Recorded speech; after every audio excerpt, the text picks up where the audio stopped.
seats are so uncomfortable. We gotta get new ones next year.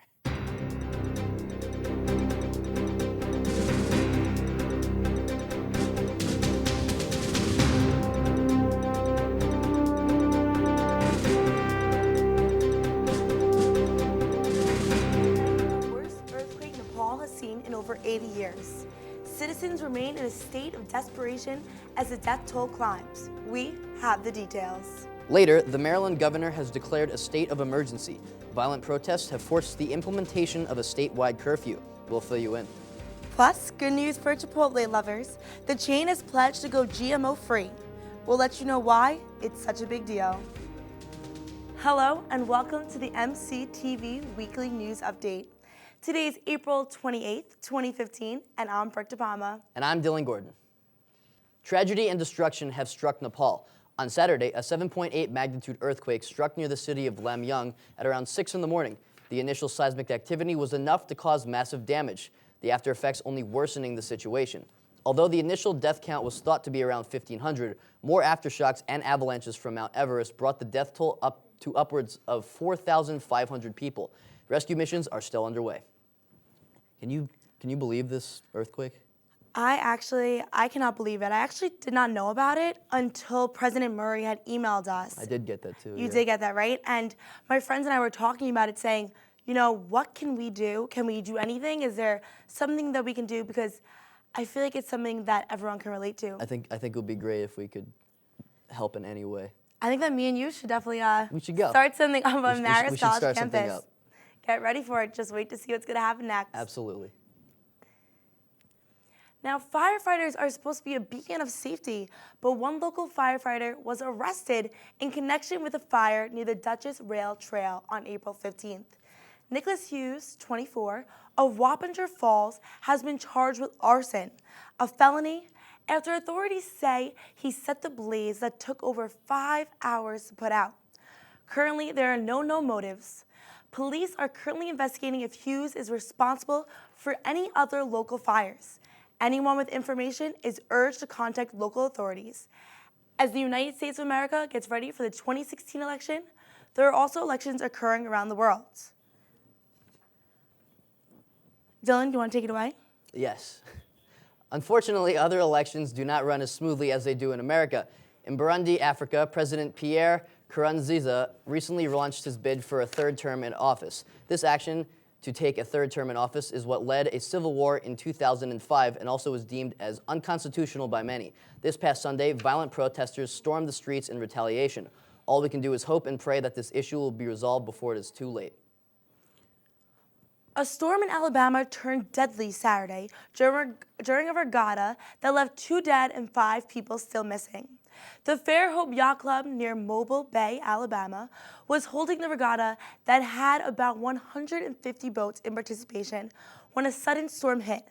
Sunday, the Coast Guard rescued at least 40 people and crews, had searched 2,500 square miles of the water. The searchers continued to look into the night. One survivor, Zane Yoder, said, quote, "It hit us in literally about 30 seconds. And the next thing you know, we're getting blown over sideways." The Coast Guard is still searching for those victims and survivors. From natural disasters at home to disasters overseas, Caitlin Olhoff is here with more on the earthquake in Nepal. Here's your weekly highs and lows report. Thanks, Dylan. Hi, everyone, and welcome to this week's weather report. While recently Poughkeepsie's weather has been anything but spring-like, we certainly have been luckier than those overseas. A powerful earthquake with a magnitude of 7.8 rocked mountainous Nepal last Saturday.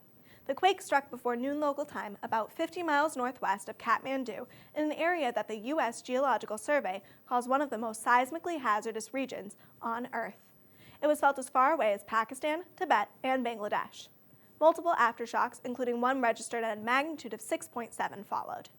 It will be a while before we know the full extent of the damage and the final death toll. However, at least 29 districts have been designated as crisis zones, with 4,000 dead thus far. Numerous countries around the world have pledged immediate aid and supplies. Humanitarian groups such as Red Cross, Oxfam, CARE, and Save the Children are working to provide shelter, clean water, sanitation, and emergency food supplies. Here in Poughkeepsie, however, the weather is turning around and spring is slowly creeping in. Today's temperatures were a high of 66 and a low of 53, so it was clearly the perfect day to relax outside with friends. The record high today was certainly a bit hotter than what we've been experiencing at a scorching 90 degrees, while the record low was a chilly 31 degrees. If you're an early riser, you may have caught the sunrise this morning at 5:59, or perhaps you saw the beautiful sunset at 7:49. Tonight, be excited for some warmer temperatures at 57 degrees. Even though the humidity will be at 50%, it will still be a lovely evening for you all temperature-wise. Tomorrow looks like it will be another perfect day to grab those sunglasses and sunscreen to head outside because we're expecting temperatures of 71 degrees and lots of sunshine. Later in the day, the temperature will drop to 52 degrees with 6-mile-per-hour winds, so expect another great evening to head outside and enjoy the spring. Looking at the weekly forecast, you can see that everyone should enjoy the weather early on this week because we're expecting rain later. Temperatures will stay around 60 degrees with some rain showers coming this Thursday and Friday. Thankfully, however, we can expect blue skies and sunshine this weekend with temperatures up to 70 degrees. Be sure to get those flip-flops ready because it looks like this weekend will be the perfect time for them. And that's the weekly highs and lows report. I'm Caitlin Olaf. Coming up, the touching story of a man reunited with his family, and more people mourn the death of the Baltimore citizen, Freddie Gray, after this short break. Hey, what's up? You're gonna be the one that saves me. And after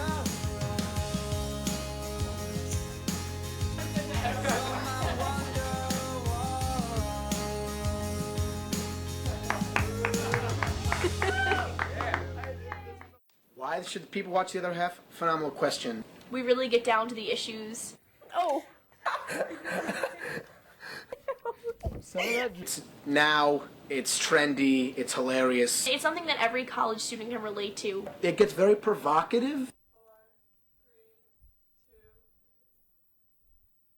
It's really great to see what the opposite sex thinks about things. Real men don't do that, all right? You gotta start seeing some real men. Okay. You know, there's some times where Rob and I have a little bit of a disagreement on subjects. Final thought. Oh my god. I look jacked.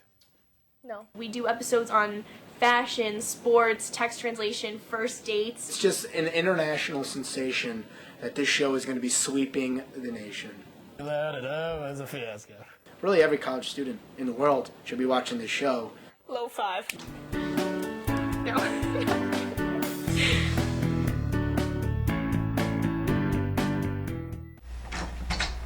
Yo, Drew, I got your text. What's up?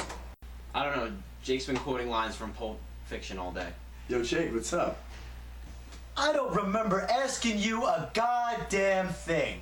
What are you even saying? Say what again? Who say what? Does he look like a bitch? We are literally the only two people in this room right now. That is a tasty burger. Do we call a doctor or something? I will strike down upon thee with great vengeance and furious anger. Now that's a threat.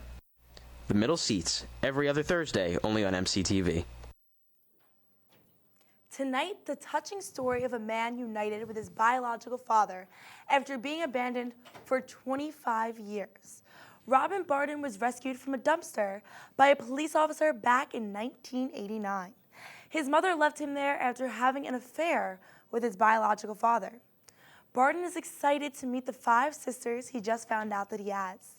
Despite the tragic circumstances of his abandonment, Barden still forgives his mother, saying, quote, "I forgive her because she was a young woman in a very compromising position." He hopes to meet her sometime in the near future. Saturday night, Washington, D.C. was dressed to the nines for what is affectionately referred to as Nerd Prom, better known as the White House Correspondents' Dinner.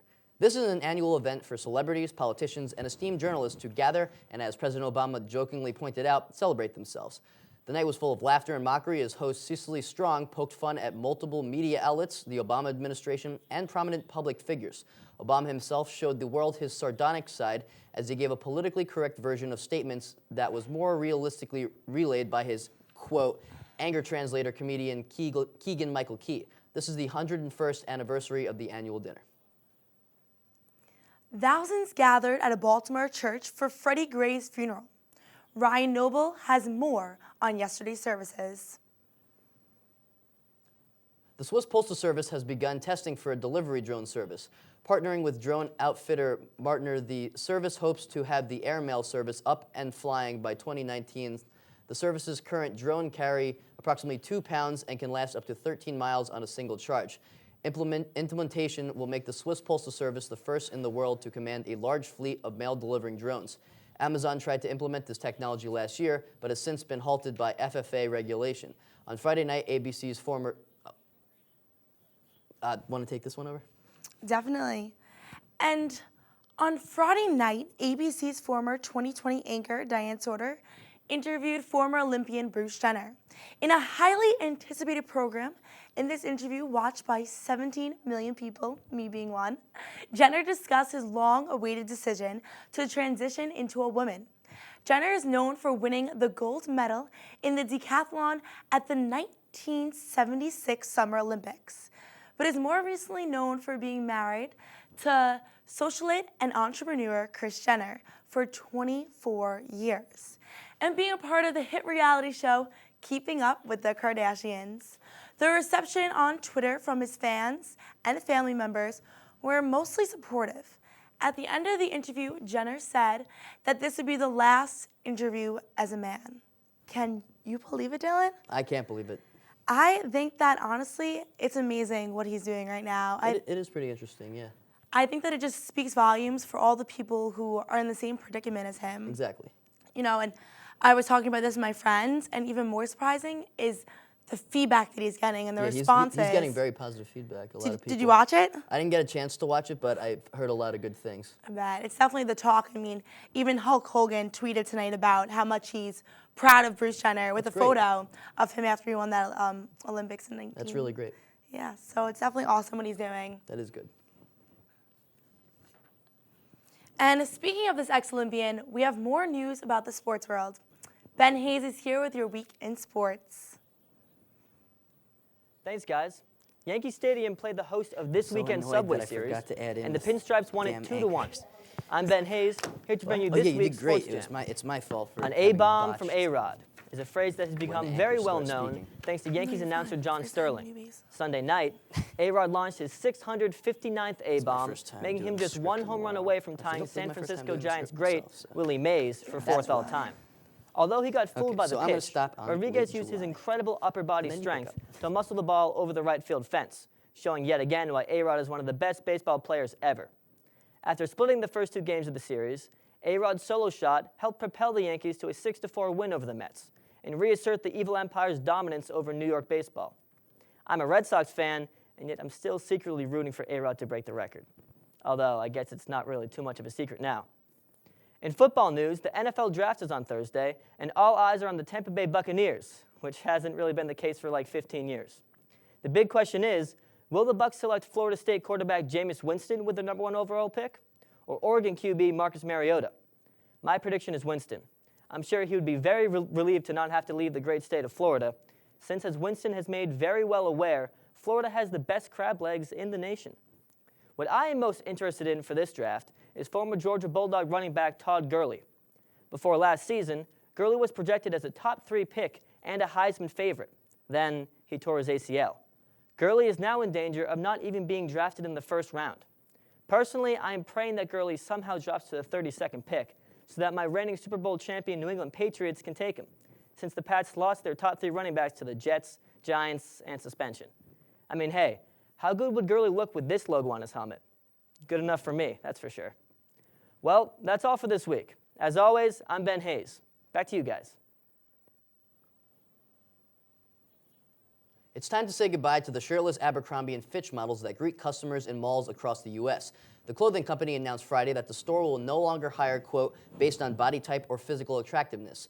Abercrombie is looking to make over their marketing plan, including the removal of sexualized photo ads. These changes have been designed to put more emphasis on customers and less on employee looks. CEO Michael Jeffries faced negative criticism over the past few years after making the comment about only wanting, quote, cool, good-looking people to wear his company's clothes, leading the clothing brand into a 10% drop in sales. We can expect to see these changes starting late July. Last week, Chipotle announced they would stop serving genetically modified ingredients, making them the first major restaurant chain to completely remove GMOs from their food.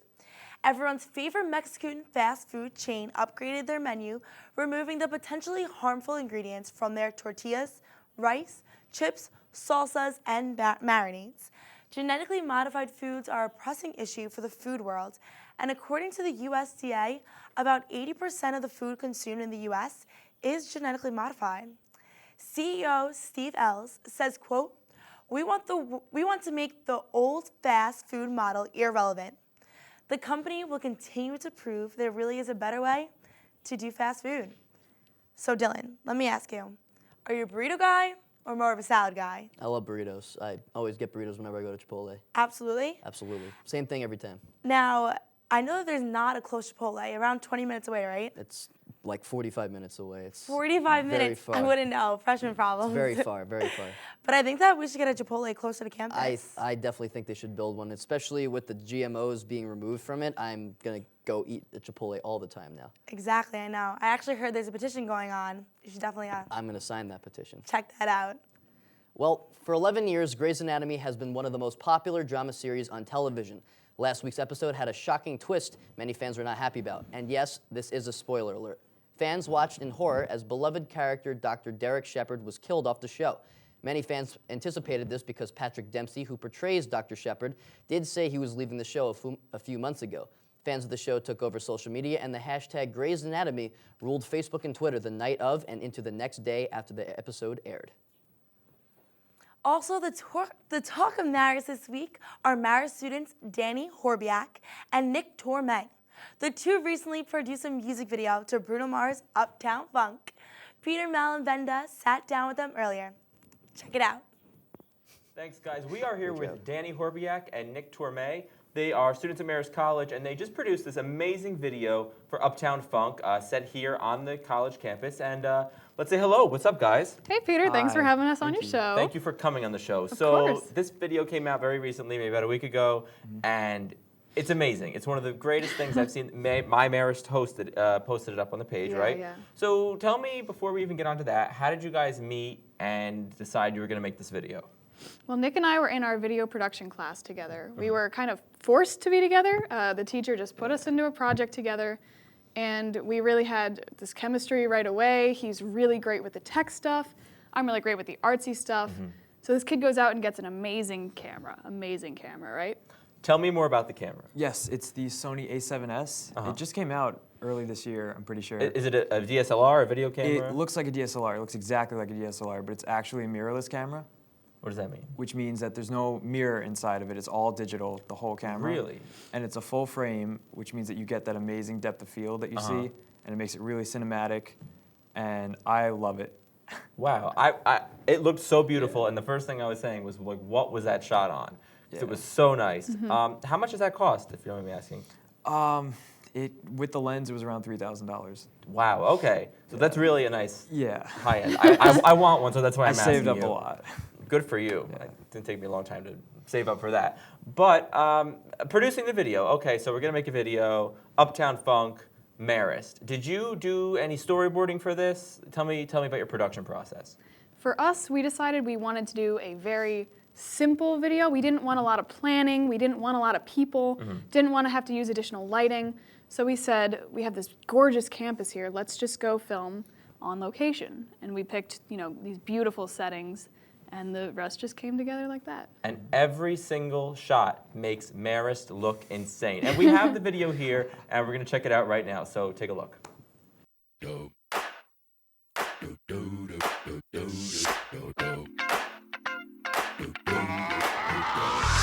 This is that ice cold Michelle fight for that white gold.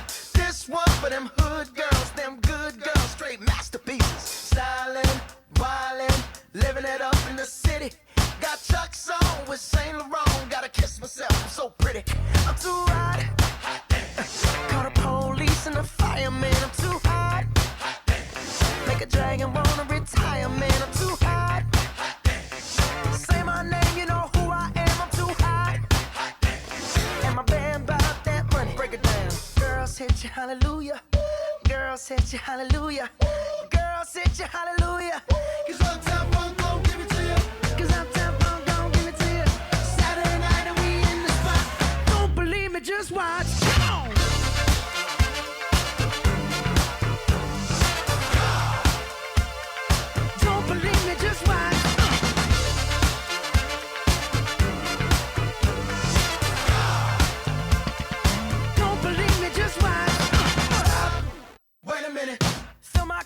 put some nigga in it. Take a sip, sign the check.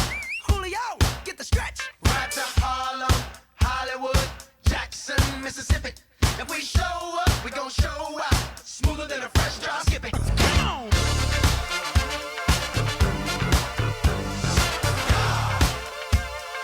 Don't believe me, just watch.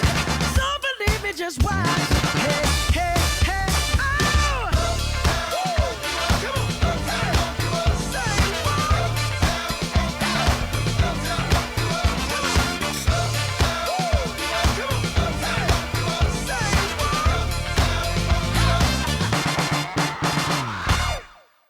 So there it was, and like I said, absolutely amazing. And no lighting, right?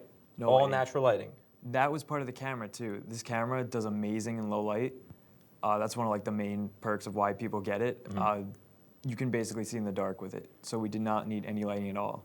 Even in Gartland. Yeah, it's cheating a little bit, but it was really helpful for this. But it looks so beautiful. Yeah. Automatic or manual, like focusing? Or lighting? Is it all? Do you configure that all? I did it. Yeah. Nice. Well, great job with that. And reception. People they must be coming up to you. I saw 1 million people shared it on Facebook. My Marist hosted it. Tell me about that. Well, I have a lot of different classes with people that aren't a part of MCTV, but they're all coming up to me and saying, my friend showed me this. You know, people that I don't know are watching it and showing their friends, and then their friends are coming up to me.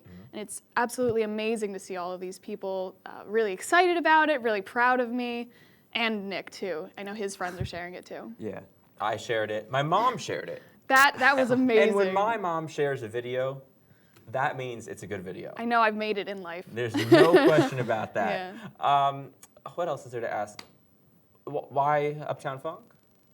Oh, well, at the time, it was absolutely huge. It was one of those songs that if it came on while I was in the car, it was going full volume, and I was dancing the entire time. You were just dancing. And you came into the studio after one of our news shows, and you said, excuse me, we're going to do this shoot, and you're just going to have to dance.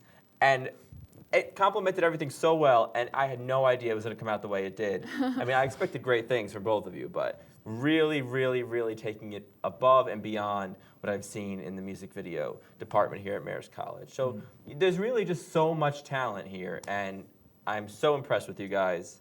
Thank you so much. You're welcome. Thank you for coming in Of and course. chatting about it. Yeah. We've got some news to talk about. It's the top 5. These are the biggest stories in the film of the past week, and they are ranked in ascending order. The Middle East would not exist without Roger Ebert. Considered by many to be the greatest film critic of all time, Ebert is my hero, both on the page and off it. He's the reason why I do what I want to do. Now that he's passed on, we are going to be seeing several portrayals of his life in modern cinema. The first was the 2004 acclaimed documentary, 2014, excuse me, Life Itself, which was based off of Ebert's memoirs. The number 5 story tonight features a story and development of one of the more interesting chapters of Ebert's life, where he was hired by exploitation director Russ Meyer in the 1960s to create a film called Beyond the Valley of the Dolls. There's much more to the story than that, as Michael Winterbottom has been tasked with telling it from a script by Chris Cluess. Will Ferrell is in talks to play Meyer, but no casting headway has been made on the role of Ebert just yet. Russ and Roger Go Beyond have no release date. Remember how successful The Interview was? Well, what if it was based on a true story? Well, we have a movie here that kind of, sort of is in the same realm and is actually based on a true story. The film, Army of One, is about the tales of Gary Faulkner. For those who don't know, Faulkner is an American civilian who set out to capture Osama bin Laden after having a vision of God handpicking him to do so. Larry Charles, who gave us 2006's Borat, is set to direct, and a pretty star-studded cast has been announced. Nicolas Cage will play Faulkner, and the other co-stars being Russell Brand, Dennis O'Hare, Ken Marino, Paul Scheer, Wendy McClendon-Covey, and Rainn Wilson. The film was reported to start shooting this spring, with a release date planned for sometime late this year. Marvel and Steve McQueen's 2013 Best Picture winner, 12 Years a Slave, doesn't sound like two properties that would have any sort of connection, but according to the number 3 story, now they do. The screenwriter of 12 Years a Slave, John Ridley, is developing a secret television series for Marvel.